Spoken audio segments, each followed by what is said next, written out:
किसी समय की बात है। एक छोटे से गांव में एक लड़की रहती थी जिसका नाम था अन्विता। अन्विता हमेशा से जिज्ञासु और साहसी थी। वह अक्सर अपने दादाजी से कहानियां सुना करती थी जो उसे रहस्यमयी स्थानों और जादुई घटनाओं के बारे में बताया करते थे। एक दिन अन्विता को अपने दादाजी की किताबों में से एक प्राचीन नक्शा मिला जिसमें गुप्त घाटी का जिक्र था। उस नक्शे ने अन्विता के मन में एक आग लगा दी।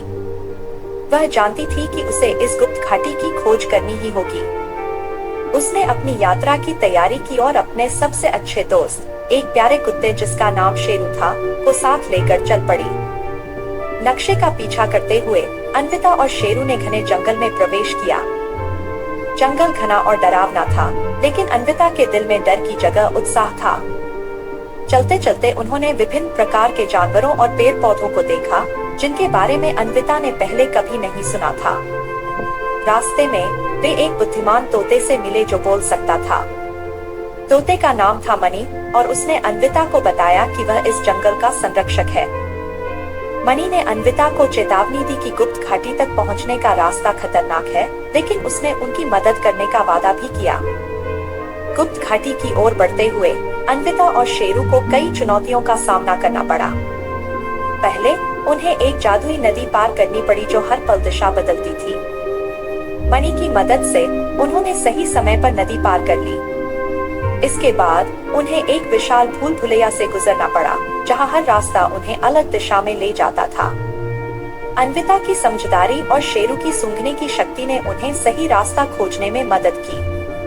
अंत में उन्हें एक गहरे खाई को पार करना पड़ा जहां एक पुल था जो केवल सच्चे दिल वालों के लिए ही प्रकट होता था। अन्विता के साहस और निष्ठा ने उन्हें उस पुल को पार करने में सक्षम बनाया। अंत में अन्विता और शेरू गुप्त घाटी में पहुंचे। वहां का दृश्य अद्भुत था। घाटी में हरियाली, फूलों की महक और रंग बिरंगी तितलियों का बसेरा था। घाटी में प्रवेश करते ही उन्होंने देखा कि वहां के पेड़ पौधों और जीवों में एक अद्वितीय चमक थी। घाटी के बीच में एक प्राचीन मंदिर था जहां एक जादुई पत्थर रखा हुआ था।